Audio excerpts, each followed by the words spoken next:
Our presenter this week, Pat Wellspeak, is an associate member of SIOR. He's also a frequent speaker at our chapter events. He's well respected in the commercial real estate community, and we're delighted he's here with us today. As a quick anecdotal note, when I asked Pat a few weeks ago if he would lead a session on his updated perspective of post-COVID valuations and marketability of the various commercial real estate assets, he immediately sent an email back to me saying, quote, "I wish I knew the answers," unquote. Well, he is a humble guy, and it also underscores, I think, that we're all still trying to figure out what's going on and what's going on in our new world. So before Pat gets started, I'd like to acknowledge our annual sponsors who make all our chapter programming possible.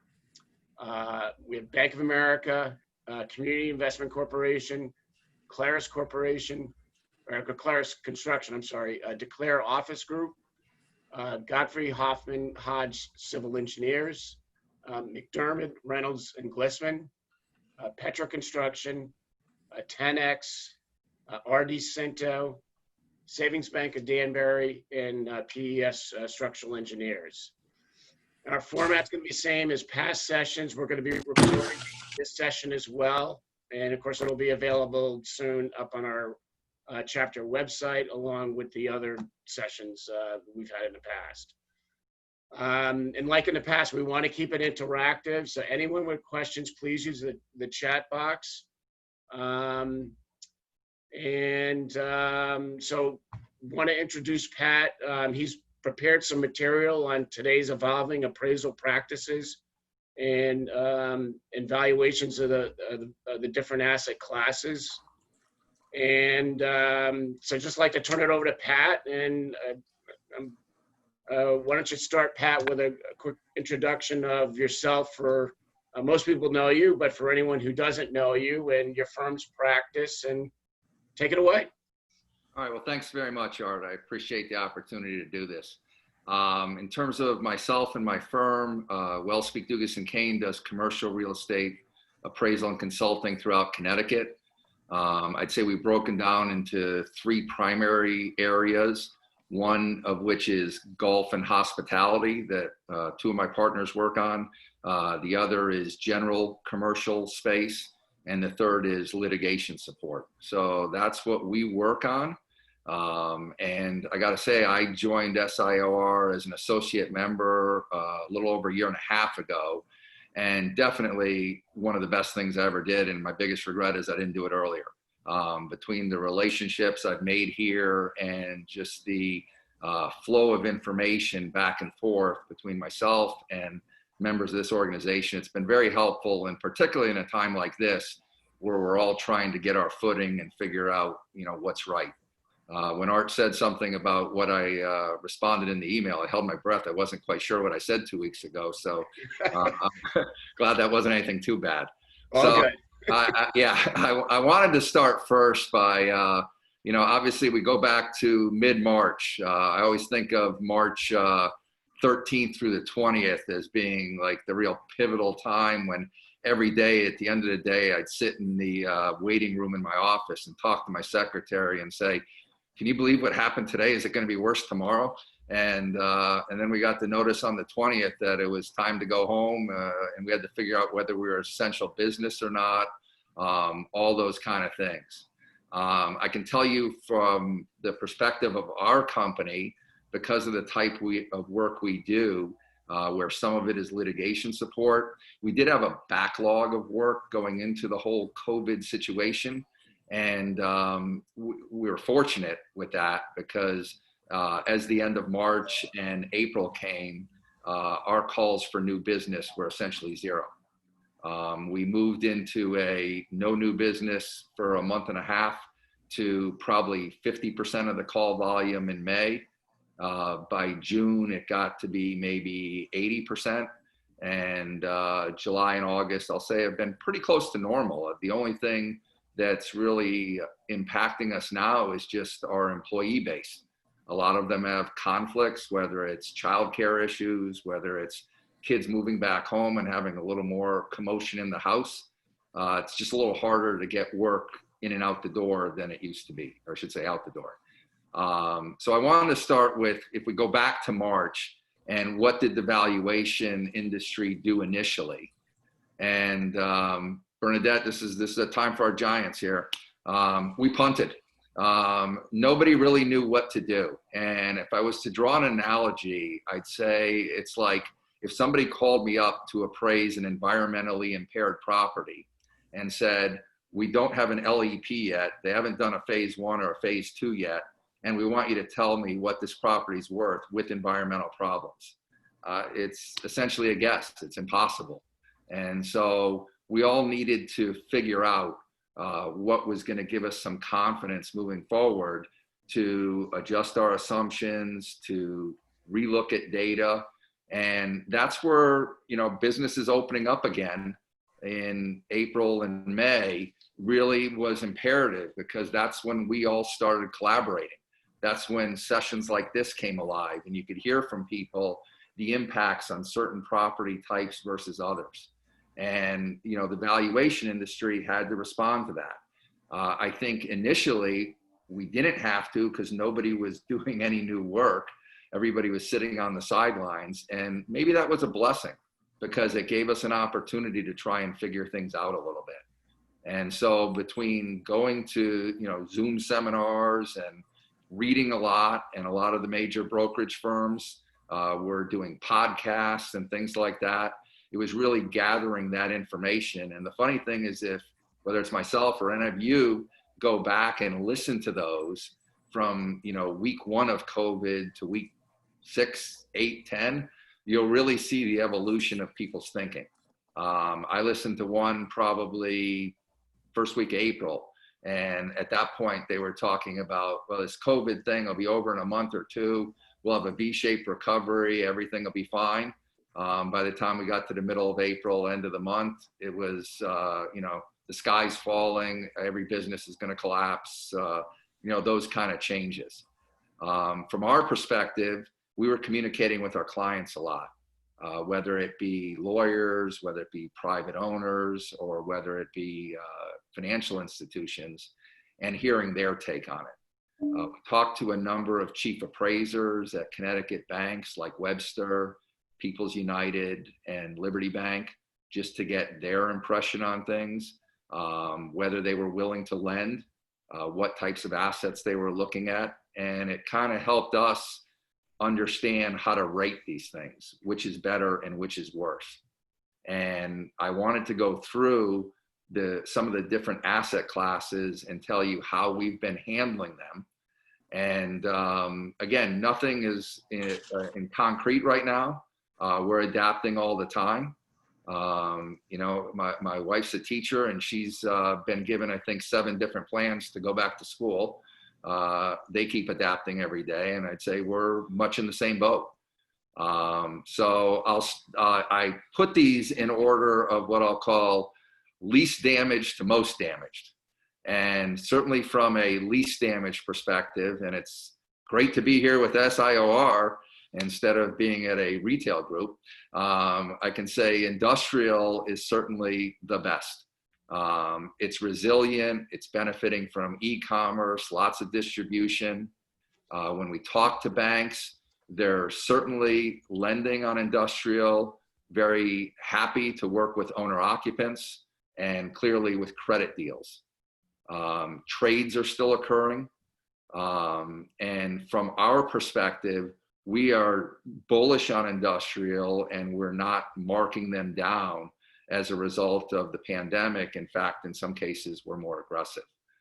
So it's clearly the bright spot in this whole group of asset classes. The next one would be apartments. And with apartments, what we're finding is our valuations are reflecting increased collection loss. We're doing a lot of due diligence to figure out how much of the rent roll is actually paying. I can tell you that rents have been going down in many markets. We did some work with an institutional owner of a large multifamily development in Stamford. I did work in January and contacted the property manager from Greystar. in late July and asked them, for same product type rents, how were things now versus where they were at the beginning of the year. And in today versus early 2020, rents for same exact units were down anywhere from 10 to 15%, in addition to fighting collection loss. Another interesting point about apartments today is the development we were looking at was a highly amenitized complex, with meeting rooms, lounging areas, fitness centers, racquetball, all that kind of stuff. And the funny thing today is they said that their occupants are more interested in space than they are amenities. Whereas amenities had been key to attracting millennials, today it was space, because many people are working from home.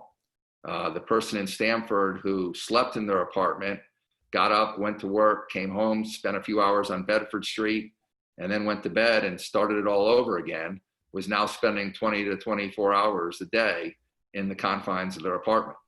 And so somebody who maybe had a 1-bedroom unit, or a couple that had a 1-bedroom unit, was more interested in having a 2 today, because they needed more space. They wanted to separate for office.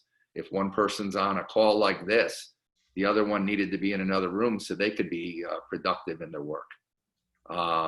People are, I'll say, more resistant to buildings that have a lot of high touch areas, and there's concern over HVAC issues.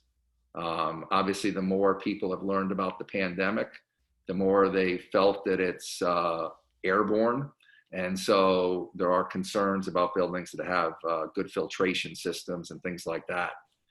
The way we've handled valuations of apartments, as I said, we really dig into the rent roll to figure out who's paying, but we've generally been dropping rents in the short term, increasing vacancy and collection for a 12 to 24 month period, and then spiking rents back once that period ends. Again, it's subject to change, but based on the discussions we've had with owners, investors, bankers, that seems to be the acceptable way of looking at it. And most people have indicated to us that they prefer to see more conservative income and expense assumptions than wholesale changes in cap rates or discount rates or any other investor parameter. So that's how we've been handling multifamily. My understanding is that collections have gotten better over the last month on the multifamily level than where they were in June. And it's expected to continue, hopefully. The next asset class that I wanted to discuss was office, probably the most difficult one. Showings and decisions are slowing down. It's a tough one. A lot of people make the argument that all this working from home is going to encourage more and more people to want to do that and continue it, and there'll be a lesser demand for space. Conversely, the people that do find the need to be in an office may find that they need more space than before to maintain adequate distances. We certainly saw a trend towards densifying population in office space.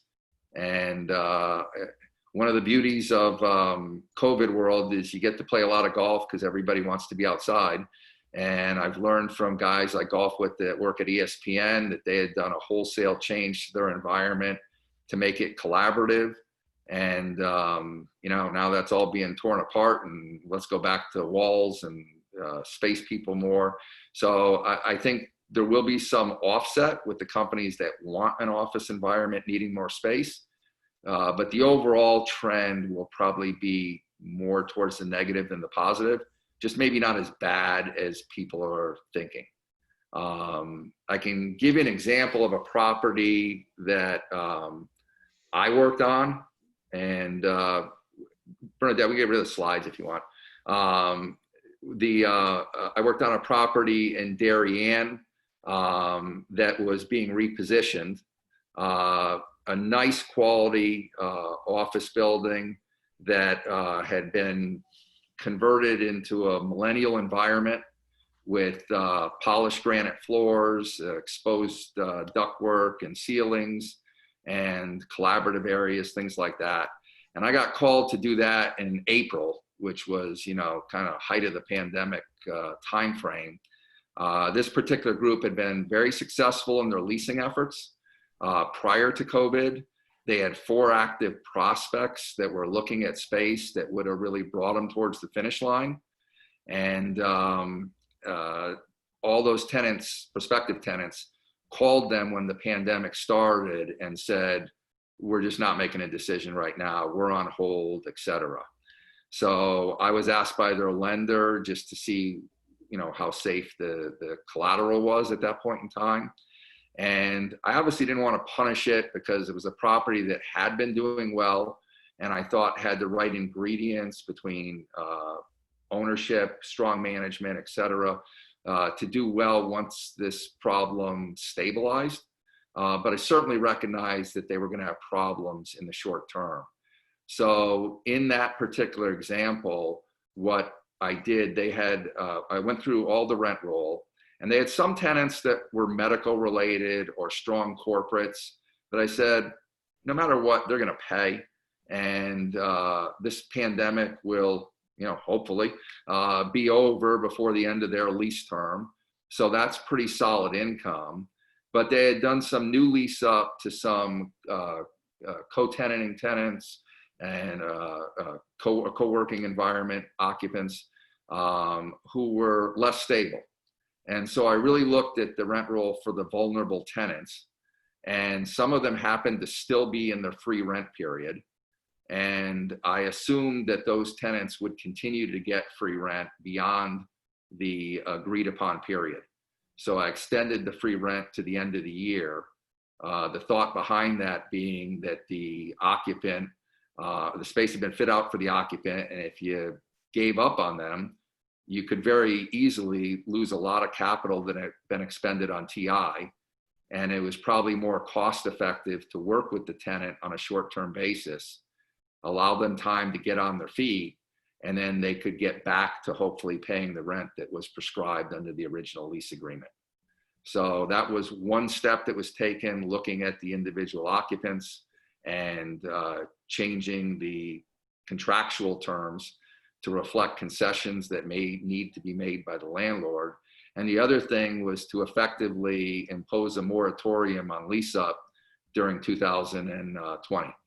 I just felt once the tenants made their decision that they were going to hold off on doing new deals, that to get them engaged again, get a deal consummated, get them moved in and paying rent was clearly going to take the balance of this year.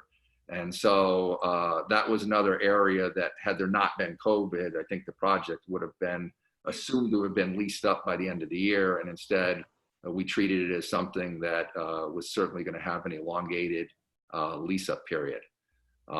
So that's an example of how we handled an office property.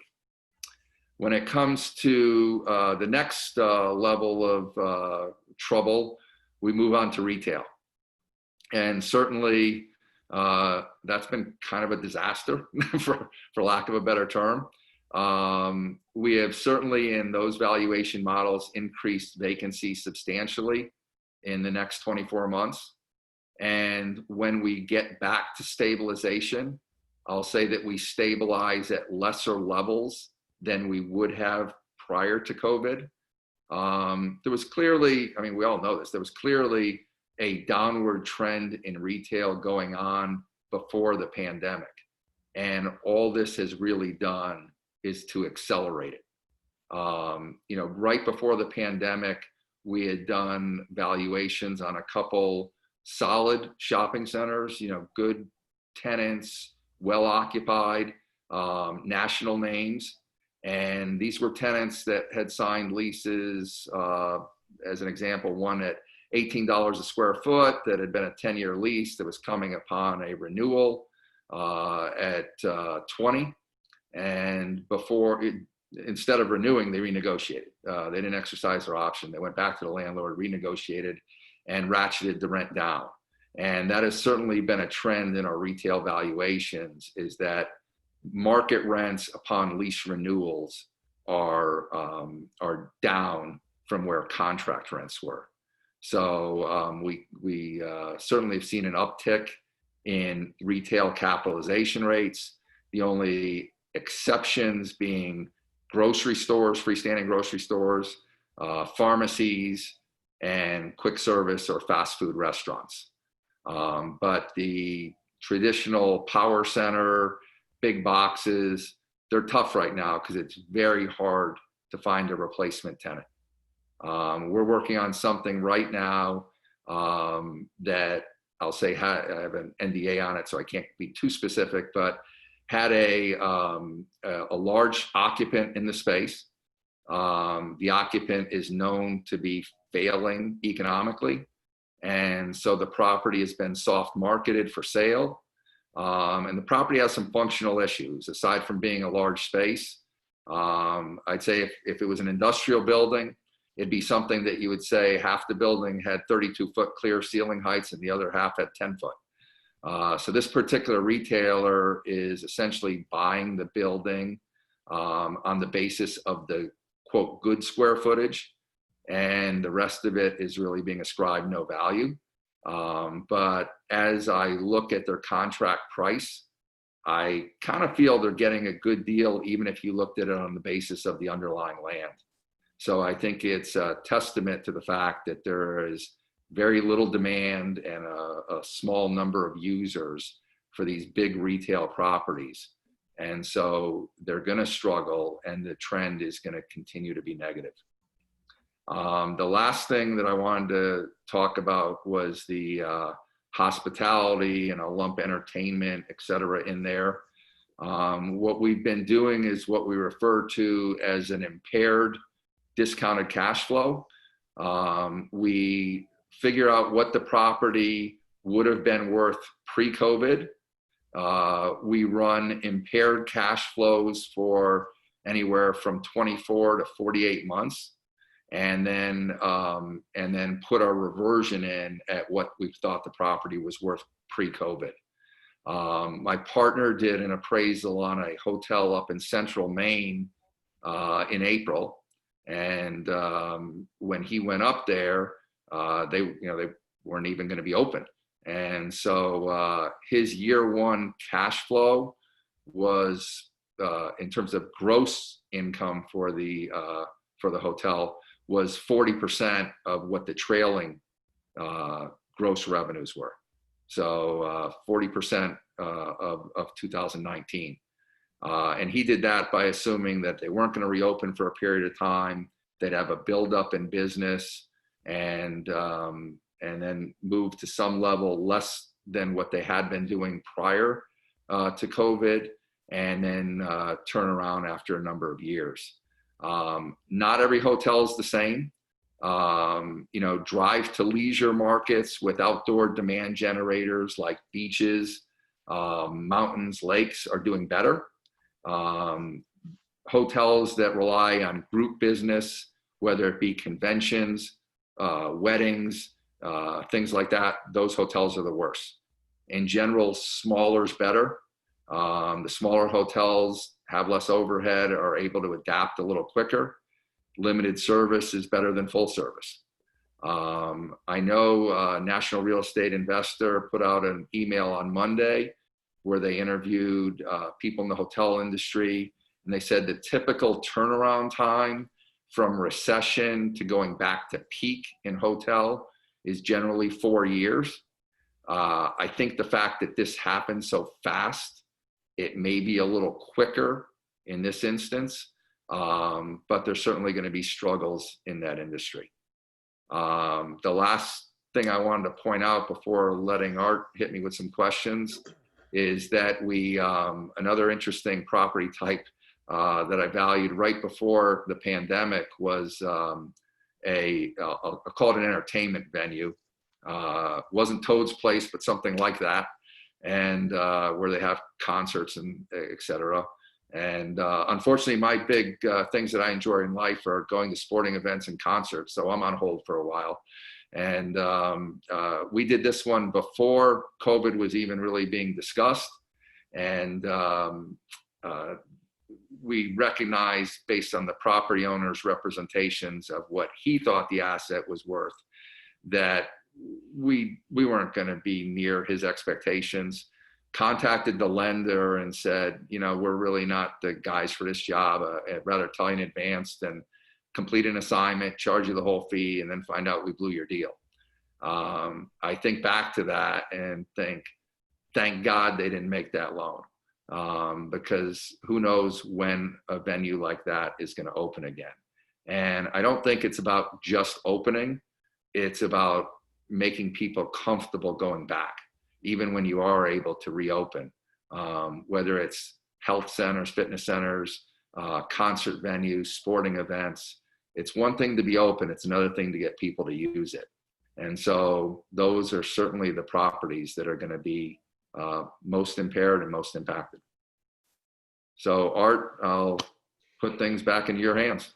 You're a pro, Pat. Thank you very much. So first of all, I do have some questions, but I'm going to open it up.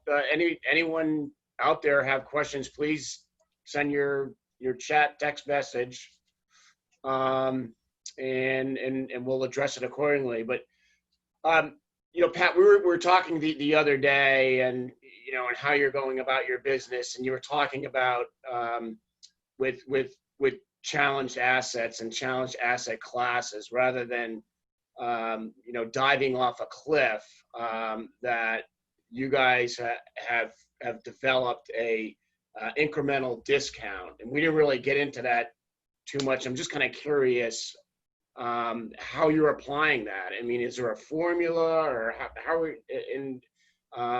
and does that differ from property to property or asset class to asset class? But I thought that was interesting, and it seems like it's kind of meant to try to build in some stabilization in our economy.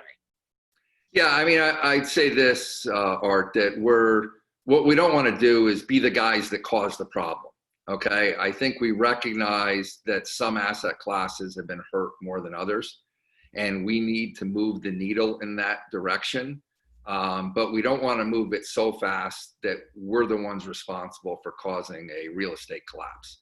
And we've talked to the lender clients that we have about that, and I'll say they both appreciate it and believe that's the right course of action. I remember back in the day, I played golf with a guy that when you hit a bad shot, he'd tell you to change your grip a little, and I'd go too far. And he'd say, Pat, that's a sensitive dial. You can't go from channel 2 to channel 10 all in one swoop. You got to try and move it in that direction and figure out what's the right spot. And I think this is a lot the same, that, we're operating with less data. This morning I went and looked at ConComp, which probably a lot of you have seen as a data source. And I just wanted to see how many properties in Connecticut over $5 million sold in 2020 versus same year to date in 2019. And there were 37 sales over $5 million in all of 2020 versus 104 in 2019 as of the same date. So clearly we're operating in a market that has less data, and we've decided that tweaking the assumptions is the better way to address things until more data is apparent. In terms of, if I just give you some broad rules of thumb for a couple asset classes, year one, like I said, hospitality, we've probably dropped revenues as much as 60%. So they're 40% of what they were the year before. That's on gross revenues.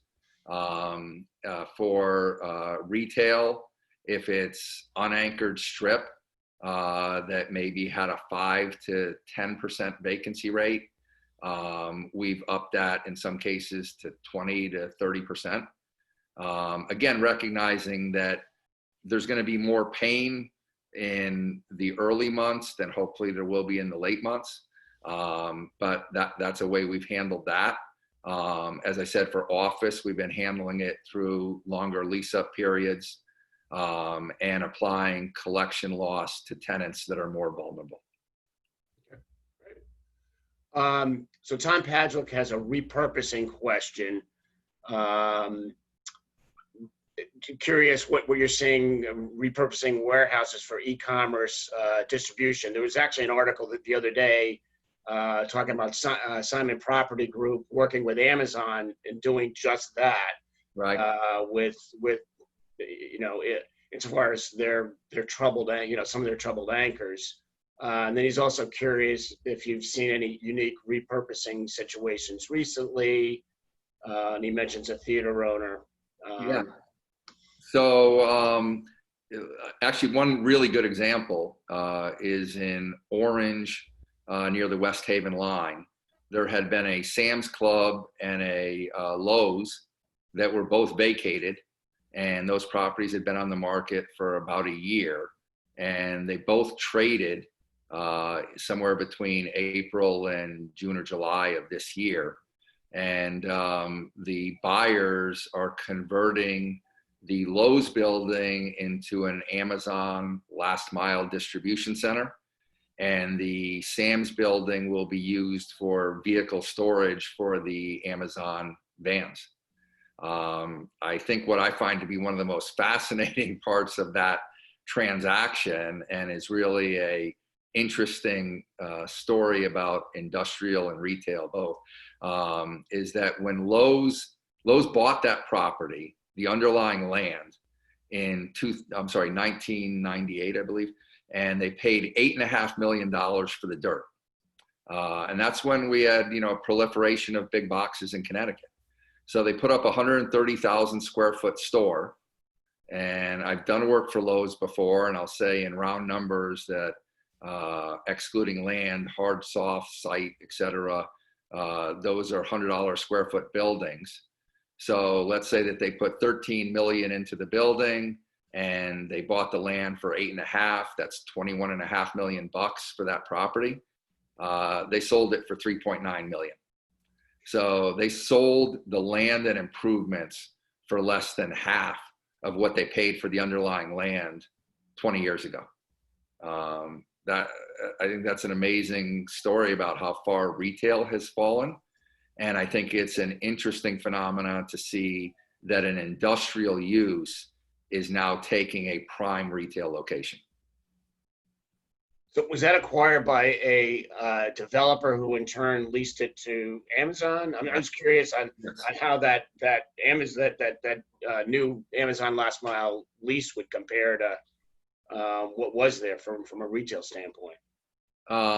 Well, they were owner occupants, so there was no lease. But I would say if you look at what Home Depots and Lowe's, et cetera, had been paying for cases where they were occupying space under build-to-suit agreements, that the industrial rent would be lower than what they would have signed a lease for. And I think the reason for that has to do with the land.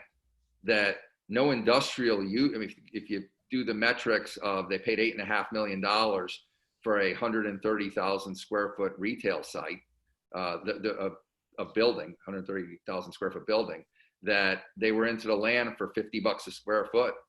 And I don't, or more, I guess, on my calculator handy, maybe it's higher than that, 60 a foot. I don't think anyone's buying industrial land paying $60 a square foot of potential building area. FIR, no, that would be off the chart. Right, exactly. So that's why, the retail rent had been higher in that space. Yeah. When it was retail, they were willing to pay astronomical figures for the land. When you start talking about it being industrial, no one could afford to pay that kind of rate. But I do think, my view is this is what's going to continue to cause some upward pressure on industrial. I think that prime sites are going to become more coveted. There's going to be more competition for them. And I think underlying land prices for industrial will go up, and in turn that will force rents up. Yeah. Thank you. So Frank Hurd has a question that he would like to ask. I think you can unmute yourself, Frank. You still Thanks, there? Art. Yep, I'm here. Thank you. So, yeah, I apologize. I'm on an iPad, and it's a pain in the backside to type out a question on an iPad. So We want to hear your voice anyway. So it's really a two-parter here. Both relate to appraisals or value of buildings. The first one is an office tenant signed a lease in April for space in Connecticut in a new building to accommodate 60 people. Within a month, the overall national owner of that it's a software company, sent out new protocol for COVID. And as it turns out, the space that they had signed a lease for would now only accommodate 40 people, not 60 people. So that company everybody's operating remotely presently. They're not going to go back to their old building at all. And what they're going to do is they're redesigning that space so that the 40 people can be accommodated there with COVID protocol. The other 20 will operate remotely into the foreseeable future. So it's the same size space. They didn't get a break on the rent, but now that space only serves for 40 people. So I know we all thought that people would take more space, but I think based on what they've seen, and so many companies have seen, they're not going to take more space for that other 20 people. They're going to let them operate from home. The other example I want to give is industrial in nature. It's a major industrial tenant, a manufacturer, who is now negotiating to renew their lease in the same space. But what they told their landlord, who I represent, is they don't want the office space. It's a sizable chunk of office space in a sizable building, and I'm not at liberty to say where or what, but the landlord's gone back to the tenant and offered them a flat rate that's probably lower than they're paying to include everything. Tenant came back and said, no, we're not going to bring these people back. They are going to continue to operate from home. So the landlord's looking to me, what do we do with this office space? So that really should reflect on the value of that large industrial building, because it's going to be office space that if I put it out there, I told them it's got to be at 1/3 the rent that most tenants are paying now if you expect us to actually find somebody to rapidly move in there. So that's it. That's consistent with what we're seeing, Frank. I can tell you from the perspective of my company, we happened to be in a situation where our lease was expiring in October of 2020, and we don't have everybody back. More people are working remotely. I can't say I like it that way. It definitely is better as a team to be working together. And I talked to our landlord and I said, look, my problem is I have to make a decision today about what's the right size when I don't know whether this is a temporary phenomenon or a permanent one. And I said, I really think it's in our mutual best interest that we simply do a short-term extension and maybe compromise on rent versus what's our right size rent today. Versus what we were paying, and then let's evaluate it again in 6 months. So we agreed to 2 6-month renewals, one starting in October, one 6 months after that. Agreed on rate, but gives us the flexibility to find out whether this is a permanent situation or a temporary one, and to find out how many people are actually really going to be in the office. Because the example you gave with the 60 people, 40 people, I certainly understand why today they only want 40 people in that block of space. But if there are therapies, vaccines, et cetera, who's to say that they may not want 60 again? And I think that's what makes real estate decisions hard for people today. I understand Steve Corspun has a question. Steve, you there? Maybe not.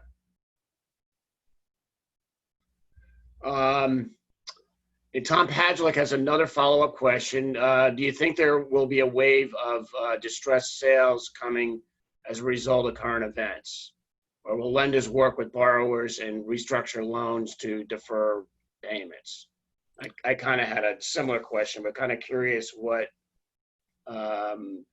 what your thoughts are there and working with your lender clients and,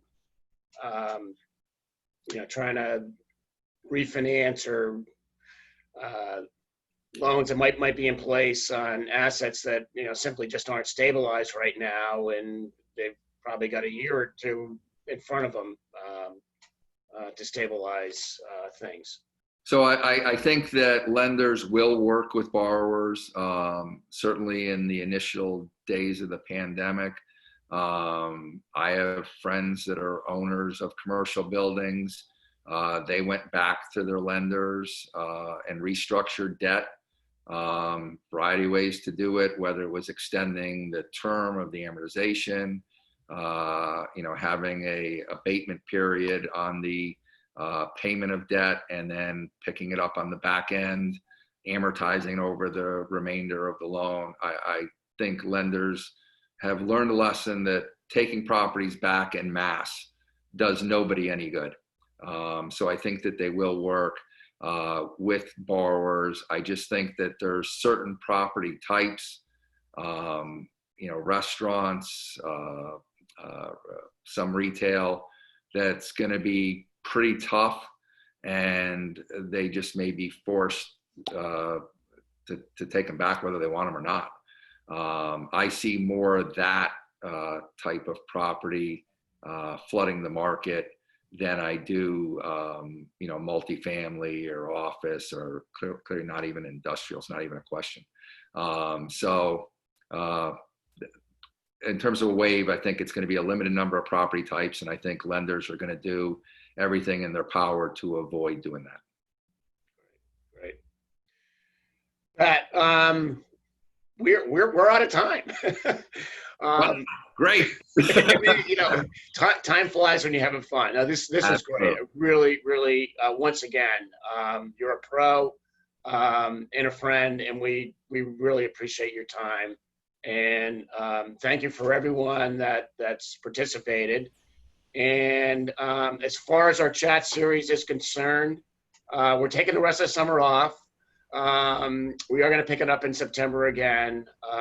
But thanks again, Pat, and to everyone who's been participating week after week. I think this is our 11th session, so we've been rolling.